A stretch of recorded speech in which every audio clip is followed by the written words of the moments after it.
SRL fans, and welcome back to another review and news video, this time for the Japanese Grand Prix around Suzuka.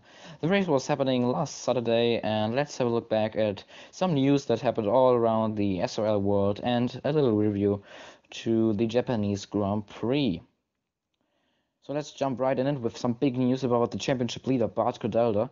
He won't resign a contract for season 4. That means he won't race in next season on F1 2018. The reason for that is that he has some soccer matches and he doesn't have the time to race an SRL anymore, which is a real shame because Bart Godelda is a great driver and we will sadly miss him. He joined us halfway through season 2.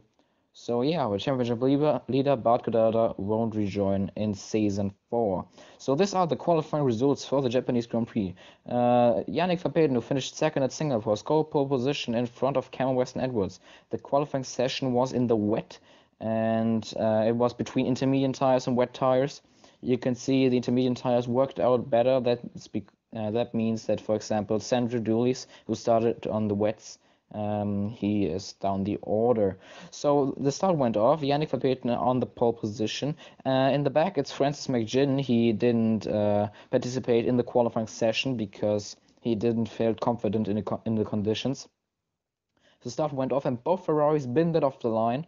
And Sandro Doulis and Dion Stahl damaged that front wing, and their races were basically done. Nick van Gelder had a collision with Lewis Marshall as Lewis Marshall spun on the curb on lap 1. Lewis Marshall retired of the race. Francis McGinn rushed up the order. He was already in P4 when trying to overtake Jesper around the outside. Degner won and he went to the gravel, but he soon got him. And the story of the race was a great battle between Francis McGinn and Nick van Gelder, who had a great battle through most of the race for P2, both making contact, but in the end it was Nick van Gelder who took P2 and with a final lap move against Francis McGinn, who went into the gravel in the Spoon corner. Aggressive move by Van Gelder, but he went into P2 and Yannick Verstappen won his race finally after 3 seasons in SRL. He wins the Japanese Grand Prix in front of Nick van Gelder. 20 seconds is the gap.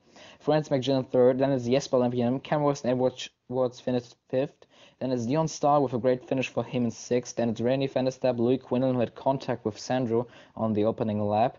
Sandro Doulis finished down the order in 9th. He forgot to load a setup, and two rings around Suzuka was a pain, that's what he said. He also binned it off the line at the start of the race, and Lewis Marshall retired after contact with Nick van Gelder.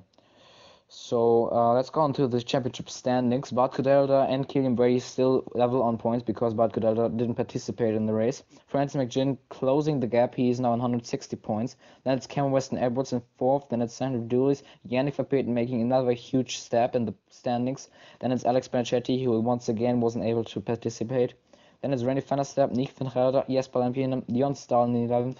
Then it's Andrew Heff, Lewis Marshall, Sander Stakitten, Nick Ferrix, John Burney, Ethan Croft, Jan Holm, Colin Higgins, Rob Sawyer, Sam Elvin, Samuel Brandt, Hugh Marusic, Louis Quinlan, Pedro Mesquita, Casper Fligare, and Easton Rees. McLaren Honda is still leading the Constructors' Championship, even though Red Bull they are quite far back. McLaren basically won it already. Then it's Ferrari and Sauber in P3 and 4. And then it's Haas, Renault, Mercedes, Williams, Sahara Force India, and in last place it's Scuderia Toro Rosso on 51 points, with quite a big gap to the team up front. The next race is on Saturday, live on YouTube, 3:30 p.m. this time, just after the real life F1 qualifying session, the Russian Grand Prix. Tune in, I'll see you then, and support us on Patreon, the link is in the description, and yeah, see you on Saturday.